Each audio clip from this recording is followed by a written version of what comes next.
Halo, nama saya Tommy Arayomi. Tahun lalu saya membagikan nubuatan yang Tuhan berikan kepada saya berkata, waktu tinggal 9 tahun lagi. Bukan 9 tahun menuju pengangkatan, tapi 9 tahun menuju dunia yang kita tahu sekarang ini berubah untuk selamanya. Krisis berubah dari COVID ke iklim. Biasanya saya memulai dengan menarik perhatian saudara ke nubuatan sebelumnya yang telah terjadi. Tapi sekarang saya percaya saudara sudah mengetahui semuanya. Oleh karena itu kita akan lanjut ke tahun 2022. Tuhan berkata, sekarang kamu berada pada masa di mana kamu seperti kunang-kunang yang ukurannya kecil. Yang paling kecil di antara kamu akan menjadi rumah Daud, dan yang terbesar di antara kamu akan menjadi seperti Tuhan. Karena aku akan membiarkan kegelapan menjadi lebih gelap. Aku akan membuatnya memusnahkan apa saja.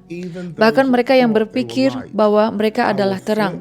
Aku akan menekan tombol dan tiba-tiba kegelapan akan berubah menjadi gelap gulita. Dan banyak yang akan mengatakan bahwa teori konspirasi bukanlah teori sama sekali. Musim tidak akan berubah, tetapi akan bertumpang tindih dan membuat perpecahan baru.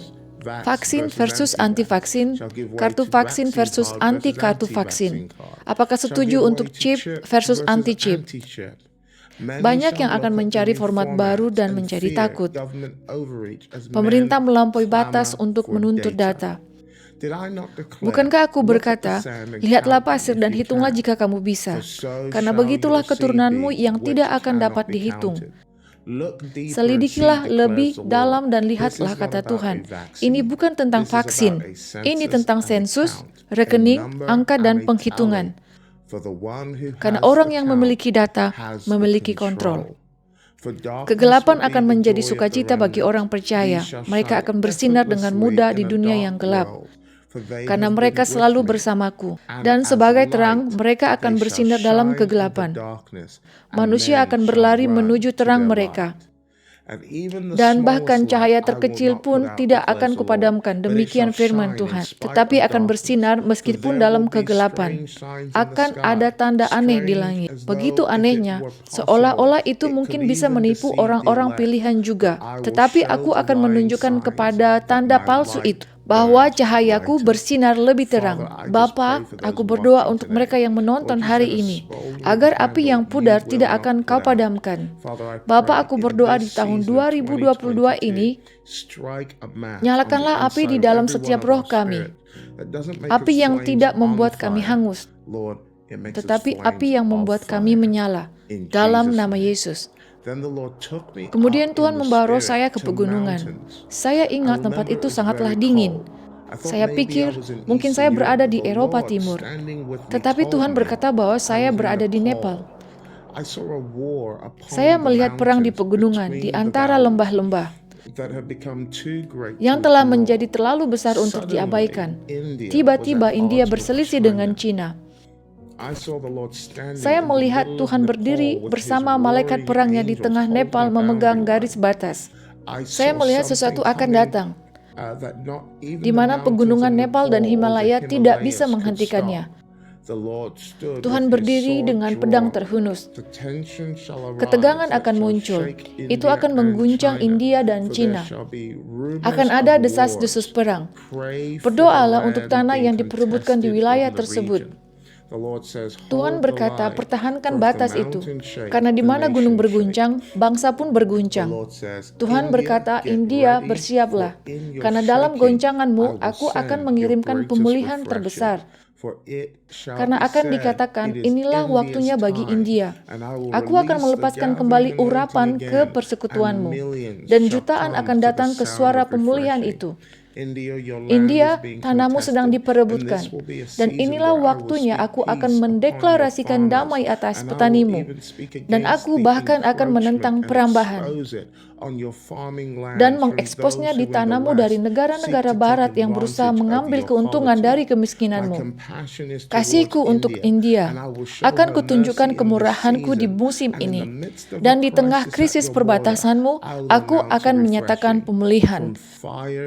Dari api dan kekeringan akan datang suara yang memulihkan. dan aku akan masuk melalui gerbangmu lagi, kata Tuhan. Saudara, ini adalah saat yang baik untuk mengatakan haleluya. Saya melihat kata kegagalan yang besar. Saya melihat tentara PKC berjaga di tanah Afrika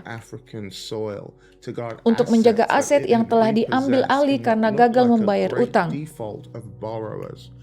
Saya melihat negara-negara tidak mampu membayar karena dilumpuhkan oleh ekonomi yang hancur.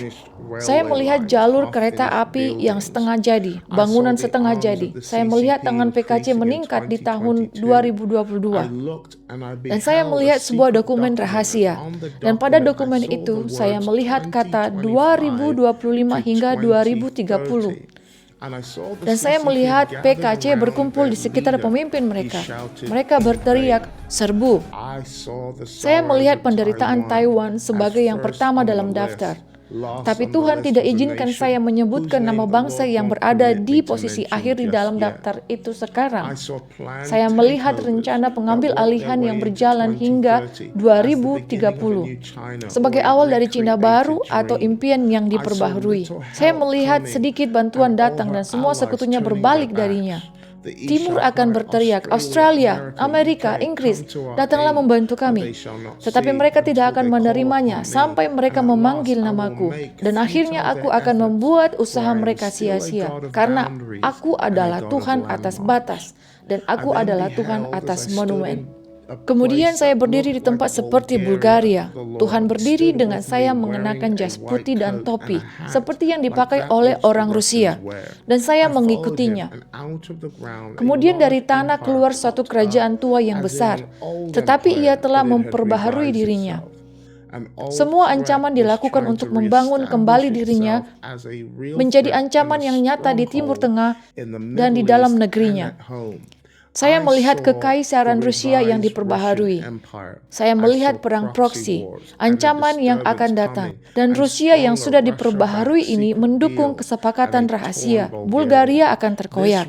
Langkah Rusia ini sangatlah berani. Pertumpahan darah mengikuti jejaknya. Dan dia tidak takut kepada siapapun. Rusia melihat peluang dan mengambilnya. Didukung oleh Cina, mereka menolak untuk bertobat atau menahan diri, sampai mereka merebut kembali daerah teritorinya. Tiba-tiba ada perang. Apa yang tidak merupakan ancaman sebelumnya akan menjadi ancaman yang besar. Saya mulai melihat tentang perang dan negara-negara memohon bantuan, tetapi tangan sekutunya terlalu tua untuk melakukan apapun. Saya melihat para pemimpin berencana merebut kembali Georgia dan mereka beralih ke Ukraina. Mereka berkata, "Mari kita rebut kembali apa yang telah diambil dari kita." Saya melihat sanksi terus meningkat, tetapi saya juga melihat dari penghakiman yang besar akan muncul kebenaran yang besar. Dan seperti firman Tuhan kepada Nabi saya berkata, ketika umatku melihat penghakiman, mereka akan belajar kebenaran. Amerika, Tuhan berkata, "Aku memberimu satu lagi kesempatan untuk bermitra dengan kebenaran. Aku membangkitkan negara domba. Aku membangkitkan gerakan doa dan rasa sakit bersalin. Karena banyak orang akan berkata, dulu kami berharap ke Amerika. Sekarang kami iba melihat Amerika. Iba melihat demokrasinya. Terharu melihat ketelanjangannya. Iba melihat inflasinya. Orang berkata, Tuhan telah meninggalkan Amerika. Tetapi aku berkata, jika ada 50 orang benar di sana, aku akan mengampuni negara itu demi mereka. Karena dari Amerika Serikat yang terpecah akan muncul kembali penginjilan bangsa-bangsa. Banyak orang lapar akan kebenaran. Banyak yang akan berpaling kepadaku. Dan dari tempat doa mereka, aku akan mendengarkan mereka. Dan aku akan menarik garis antara mereka yang hidup dalam aku dan mereka yang tidak. Aku akan membuat Arizona bangkit, Texas bangkit, Florida bangkit. Aku bahkan akan mengejutkanmu melalui wali kota New York yang liberal. Dari COVID dan iklim, ke perang dan rumor. Aku akan menahan rencana musuh yang sadar bahwa waktunya sangat singkat. Amerika, kamu punya satu kesempatan lagi untuk bermitra denganku. Aku akan membelah rumahmu, dan aku akan memberimu kekuatan untuk memutuskan suatu gerakan yang timbul dari orang-orang yang sakit, lelah, dan frustasi. Ibu akan menimbulkan bapak yang frustasi, akan timbul guru yang frustasi, akan timbul pelajar yang frustasi, dan tiba-tiba sebuah gereja frustasi akan muncul.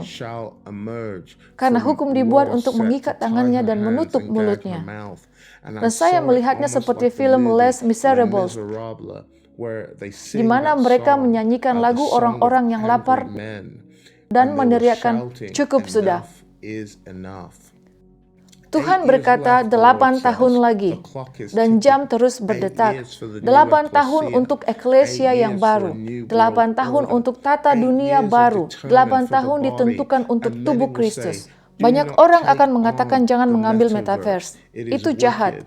Tapi aku berkata itu adalah penawanan. Dan walaupun tanganku ada di dalam, aku akan menggemakan firmanku yang kuucapkan melalui perkataan Yeremia. Bangunlah rumah dan menetap di dalamnya. Tanam kebun anggur dan nikmatilah.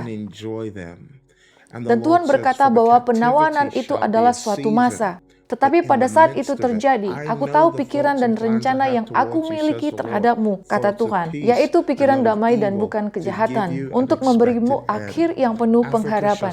Afrika akan melihat fajar baru, karena garis plum ada di tangan tersembunyi tentara Davidik yang akan muncul tiba-tiba. Kenya akan terguncang, dan di dalam goncangannya aku akan mengekspos perang etnisnya yang terdahulu. Orang-orang akan menangis dan berkata, ini bukan demokrasi. Pesta-pesta akan dibatalkan, dan perombakan akan terjadi. Tapi pada akhirnya aku akan menunjukkan kebaikan kepadanya. Banyak akan berkata, Kenya sedang dalam krisis. Tapi aku berkata, Kenya berada pada titik kritis dan titik didih untuk suatu perubahan. Karena tiba-tiba teknologi akan muncul.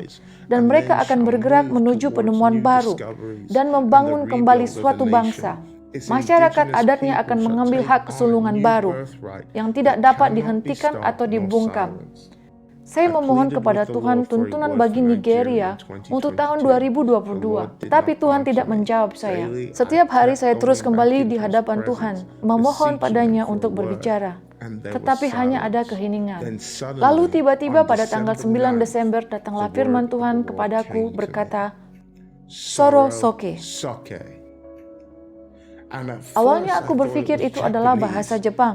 Kemudian saya mencarinya dan menemukan dalam bahasa Yoruba, yaitu bahasa asli orang tua saya. Saya malu karena saya tidak mempelajarinya. Kata itu berarti, bicaralah. Bapa, dalam nama Yesus saya berdoa, biarkan Nigeria menemukan aumannya. Tuhan berkata, Nigeria, kamu terlalu sering mengalami krisis, tetapi suaramu hanya bertahan selama 1 hari, beberapa hari, dan kemudian diam. Aku menunggu tangismu itu sampai ke telingaku. Jangan biarkan tangismu hanya menjadi reaksi. Biarkan teriakanmu membawamu keluar. Biarkan membawa perubahan. Biarkan teriakanmu untuk transformasi. Karena suatu bangsa dapat lahir dalam sehari. Jangan sampai dikatakan Nigeria sampai ke masa bersalin tetapi tidak bisa melahirkan. Aku akan memberimu kekuatan, bayimu akan lahir. Kulit anggur tua yang rapuh dan hancur sedang menunggu suatu teriakan. Cukup menusuk untuk mengempiskan nafas terakhirnya. Pada era mulut jangan tinggal diam. Biarlah tangismu naik kepadaku, karena aku akan mengingatmu selamanya. Baiklah, kita berada pada penutup. Apa tanggung jawab orang-orang kudus sekarang ini? Pertama, berikan kepadaku bulan Januarimu. Berdoa, berpuasa, dan memberi kepadaku. Dan Tuhan berkata, jika kamu memberiku bulan pertama tahun ini, aku akan memberkati bulan-bulan lainnya. Kedua, pindah dari investasi jangka panjang dan apa yang Tuhan sebut capital gains ke cash flow dan pendapatan residual. Ketiga, jangan menyimpan kekayaanmu dalam bentuk mata uang seperti dolar, tetapi mengambil risk digital asset, karena revolusi baru segera muncul. Internet 3 dan 4 segera datang. Tangkap kesempatan ini, karena di sanalah hartaku terpendam. 4. Masa panen akan datang. Dapatkah kamu menjadi penjala dengan jaring lebar yang aku tarik di bumi? Tuhan tidak hanya membangkitkan para Paulus, Tuhan sedang membangkitkan para Febe. Karena jika tidak ada Febe, tidak akan ada Paulus.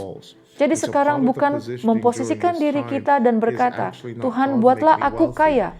Melainkan, Tuhan bantu aku mengkontribusikan keuanganku untuk memenangkan jiwa-jiwa. Dan Tuhan akan memberkati mereka yang berkontribusi pada masa panen jiwa-jiwa ini. Saya mulai melihat kekayaan meningkat pada tahun 2022, seperti yang belum pernah terjadi sebelumnya. Dan Tuhan berkata, ketika orang lain ada penurunan, saudara akan berkata ada peningkatan. Kelima, bersinarlah dalam gelap. Posisikan hidup saudara di tempat yang tepat untuk dampak maksimal. Jangan bilang saya ini introvert, karena semua itu bukan dengan keperkasaan atau kekuatan, tetapi oleh Rohku, kata Tuhan. Dan terakhir yang keenam, sorosoke. Sorosoke dalam kehidupan doamu. Sorosoke di mimbarmu. Sorosoke di mediamu. Sorosoke di pemerintahan. Sorosoke dalam pujianmu. Sorosoke dalam bukumu. Sorosoke dalam ketidakadilan. Karena kamu telah dipanggil untuk saat seperti ini. Bapa, saya berdoa memberkati umat-Mu sekarang. Dalam Amos 3 berkata, bisakah dua orang berjalan bersama kecuali jika mereka sepakat? Saya berdoa agar kami tidak menjadi orang-orang yang menunggu nubuatan, tetapi kami adalah orang yang berperang untuk nubuatan terjadi. Dan kami melihat Engkau melawat dan mengubah bangsa kami. Dalam nama Yesus.